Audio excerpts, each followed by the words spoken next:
Okay, welcome back. And so today we're going to be talking about another very important aspect of finance, which is the term facility. Term facility.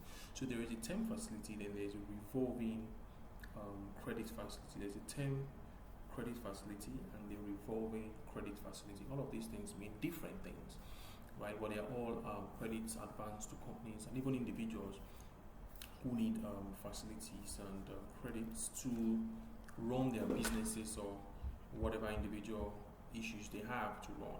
And it's very important to understand the difference between the term credit facility and the revolving credit facility.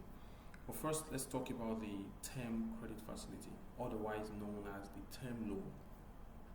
Right? It's also known as, in simple terms, an installment loan. I think that gives an idea of what it's all about.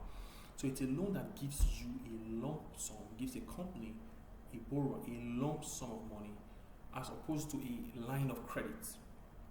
Right? So it gives you a lump sum of money as opposed to a line of credit in exchange for you agreeing to abide by the terms and conditions of that facility, which includes repayment schedule and you having a collateral for the credits. All right. Now, a term loan usually include the provision for regular payments, regular scheduled payments, and I'll give a clear example, and I think you should be familiar with it if you're in the business world or if you're into banking and finance law practice. Now, let's take for example, company A approaches Bank B to get credits. Now, Bank B and Company A, after negotiations, agree for a term loan. The term loan is for the sum of $1 million lump sum. So that means at the end of the transaction, when they have signed the facility agreement, Bank B gives Company A a sum of $1 million, makes $1 million available to Company A. On terms and conditions, these terms and conditions would include that.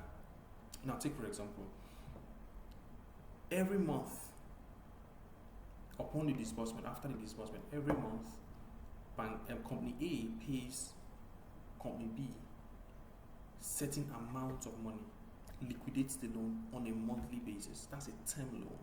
So, out of the $1 million, you can say on a monthly basis, depending on whether it is a 1 month, a 1 year, 24 months, 2 years, 3 years, depending on the lifespan of that credit.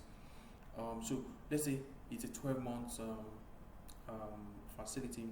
So on a monthly basis, Company A pays Bank B, let's say $100,000. So you are repaying the principal and repaying part of the repaying with interest on a monthly basis during a scheduled period of time. So that's basically a term loan. You get a lump sum from the lender and then you repay installmentally. Now you may ask, must the term loan be secured? Can it be unsecured? Term loans can be secured and unsecured. It depends on the risk appetite and the discussions and negotiations between the lender and the borrower. And of course, if you fail to meet the commitments and the agreements set out in the facility agreement for a term loan, there are lots of consequences for the borrower. So, for example, if it is secured facility, that means you have given some of your properties, your assets, as collateral for the credits, right? So you give those assets to the bank, right, to hold as collateral. So if the Company A, the borrower, defaults in repaying as set out in the schedule in the facility agreement, one of the consequences is that the lender can go after those assets used as collateral. So there are dire consequences.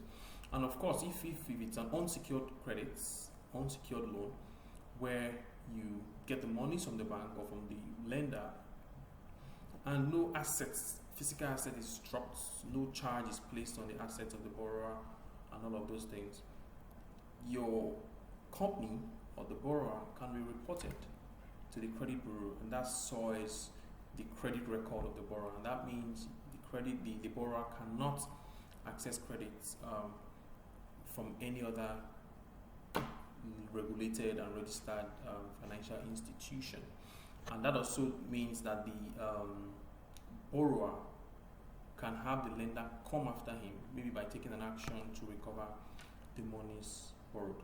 So term loan is given a lump sum for the borrower to repay over a scheduled period of time.